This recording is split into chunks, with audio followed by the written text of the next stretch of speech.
¿Sabías que el cerebro humano representa en promedio el 2% de nuestro peso corporal y que consume el 20% de la energía y del oxígeno que respiras? Es más, en momentos de concentración plena, el cerebro humano es capaz de consumir el 50% de tu energía, de tu glucosa y de tu oxígeno. Como ves, pensar no es cosa sencilla, se necesita mucha energía. Bien lo decía Henry Ford. Pensar es una de las actividades más difíciles que hay. Y quizás por ello es que haya tan pocas personas que lo practiquen.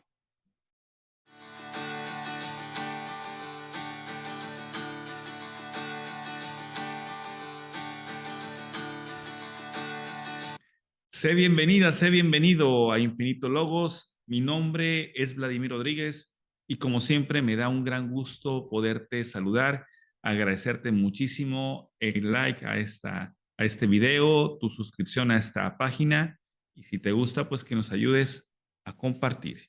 El día de hoy, en estos minutos en que estaremos en contacto, vamos a hablar de un tema fascinante, el tema del cerebro humano, que es un tema muy vasto, muy vasto. Pero es muy importante que platiquemos de nuestro cerebro humano porque realmente en la persona, el ser humano como ente, tiene una gran riqueza y muchas veces no la sabemos apreciar porque no la conocemos. Nadie puede querer lo que no conoce, nadie puede apreciar y defender lo que no sabe que tiene. Muchas veces no sabemos esa riqueza que tenemos y parte de esa riqueza es el cerebro humano.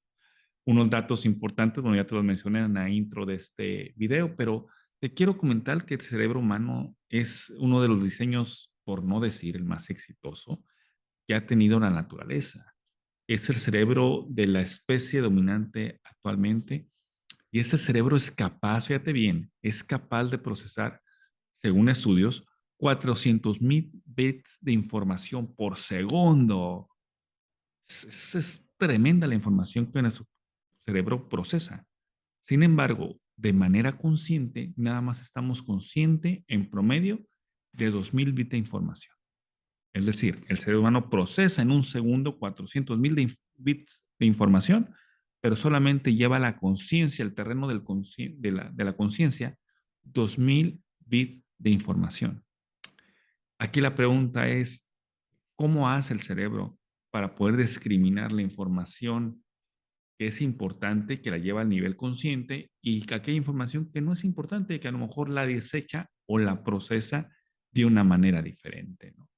Para poder entender este concepto tan importante, quiero hacer una analogía entre un cerebro humano y un ordenador, una computadora.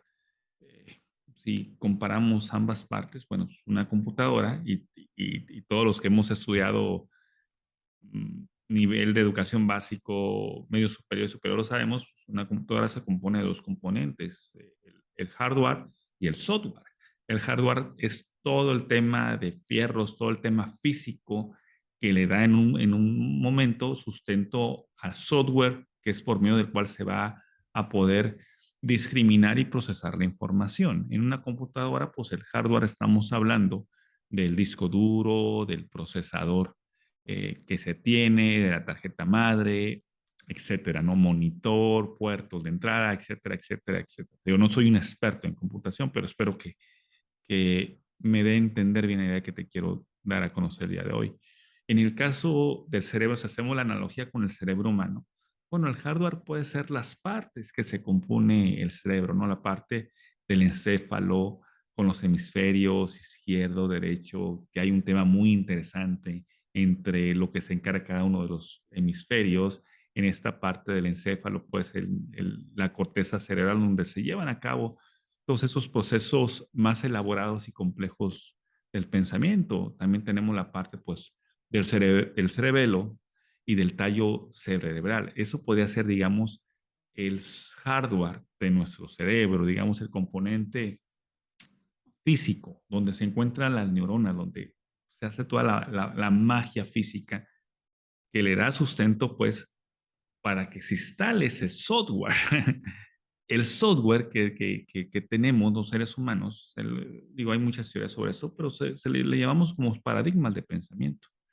No sé, y aquí hago una nueva analogía comparándolo con la tecnología que ahora tenemos, pero como tú bien vas a poderlo comprobar, pues una computadora o un teléfono inteligente periódicamente se está actualizando, se actualiza el software. El hardware ya lo tienes, pero el software usualmente en los equipos de cómputo se está actualizando. ¿Y por qué se actualiza? Porque el software cambia para poder estar a la altura de la información que se procesa en el momento. Cambia para ser más eficaz y más eficiente en el procesamiento de las diferentes informaciones, tanto de la computadora como de un teléfono móvil, un teléfono inteligente. En el caso del cerebro pasa algo similar, ¿no? Tenemos nuestros hardware, que es la parte física del cerebro, pero nuestros software son nuestros paradigmas de pensamiento. Y tal vez aquí la pregunta es, bueno, Vladimir, ¿qué es un paradigma? El paradigma tiene muchas definiciones en sí, según la perspectiva, según el paradigma que tú quieras manejar sobre ello. Pero en sí, el paradigma lo podríamos definir como un modelo o un conjunto de reglas establecidas que te permiten entender, interpretar e intervenir en tu realidad. Te pongo un ejemplo muy, muy sencillo y este ejemplo a mí me encanta siempre que tengo la oportunidad de dar una charla o dar una conferencia, poderlo expresar, ¿no? Imagina que un árbol increíble, ¿no? Imagina que tenemos aquí enfrente de nosotros un árbol, imagina una parota, no sé si conozcas las parotas, son árboles hermosos y dan una madera increíble para muchas cosas. Aquí en Colima, que es mi estado natal, hay muchas parotas y es siempre muy bonito ver ese tipo de árboles. Pues imagínate una parota hermosa, grandota, de 50 años de edad y que alrededor de esa parota se encuentre un biólogo, se encuentre un carpintero y se encuentre un leñador. Yo te pregunto, ¿qué verá el biólogo en ese árbol, en esa parota? Yo te aseguro que el biólogo seguramente estará viendo si tiene algún tipo de plaga, estará determinando cuál es el nombre científico de esta planta, qué edad tiene, etcétera, etcétera, etcétera. Ahora, ¿qué estará viendo el carpintero? Pues seguramente el carpintero está viendo lo ancho del tronco, cuántas salas con sillas eh, o mesas pueden salir de este árbol, cuánto tiempo se llevaría en hacerla, ¿no? A lo mejor el carpintero está viendo el árbol y está visualizando esta parte, ¿no? O tal vez el leñador está viendo y está diciendo, ¿sabes qué? Pues yo creo que con una motosierra no lo tumbo ni con un hacha. Voy a ocupar más gente para poder aquí empezar a talar el árbol y ocupo unas cuerdas para que no vaya a caer en estas viviendas, etcétera, etcétera, ¿no? Entonces, aquí a lo que voy es que estas tres personas están viendo una misma cuestión física, están viendo un árbol, una parota, pero cada quien está viendo de manera diferente, cada quien lo está viendo con su software, con su filtro, con su modelo, y está llevando a la conciencia solamente la información que para ellos es relevante. Y esto es muy, muy importante porque usualmente de esto no estamos conscientes. No sabemos que tenemos un paradigma o un software. No sabemos cómo este paradigma llegó a nosotros, cómo se instaló en nuestra mente. Si fue por medio de nuestra familia, por medio de nuestra educación, por medio de nuestro contexto social, por medio de nuestros estudios, etcétera, etcétera. No sabemos cómo llegó ahí, porque llegó de manera inconsciente. Y aquí lo importante del día de hoy es decirte que todos tenemos un software y un paradigma y que es muy rico y muy valioso cuando te das cuenta de ello y lo puedes empezar a formar.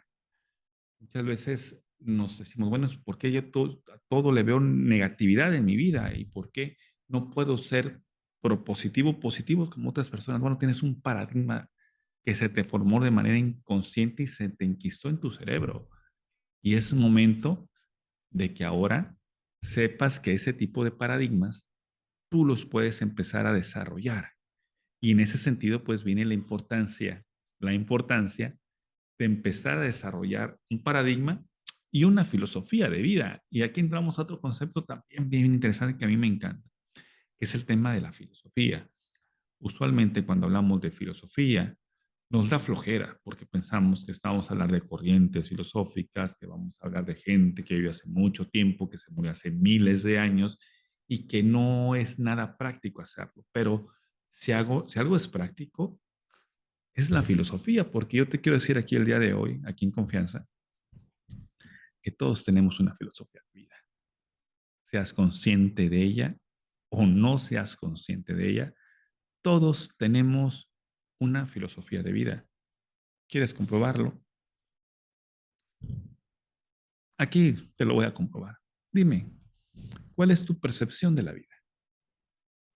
¿A qué quieres dedicar tu tiempo y tu existencia? ¿Cómo te concibes a ti mismo? ¿Cómo concibes a los demás? ¿Cómo te construyes día a día? ¿Cuánto tiempo te dedicas a ti y cuánto tiempo le dedicas a los demás? ¿Cómo concibes el trabajo? ¿Cuál es tu filosofía sobre el trabajo? ¿Cómo entiendes al bien y al mal? ¿Qué es Dios para ti? ¿Cómo haces a Dios presente en tu vida? Bueno, todas esas preguntas no me las tienes que contestar, pero son preguntas que te llevan a clarificar cuál es tu filosofía de vida. Y déjame decirte que si has llegado hasta este punto del video, te quiero felicitar porque este pensamiento, este mensaje que llegó a ti por medio de este video, no es para cualquier persona, no a cualquiera le gusta hablar de esos temas porque no es cómodo y porque te conlleva realmente pensar y recordarás cómo iniciamos esta charla, ¿no? Iniciamos hablando de lo que conlleva el pensamiento, de la energía que te conlleva la inversión de pensar. Y yo estoy totalmente de acuerdo con lo que decía Henry Ford, creador de toda la marca Ford, de que pensar es una de las actividades más difíciles y que realmente muy poca gente lo hace. ¿Por qué muy poca gente lo hace? Porque te consume mucha energía. Bueno, muchas veces somos muy flojos, ¿no? Pero bueno, yo te quiero felicitar por estar aquí y por hacernos presente de este importante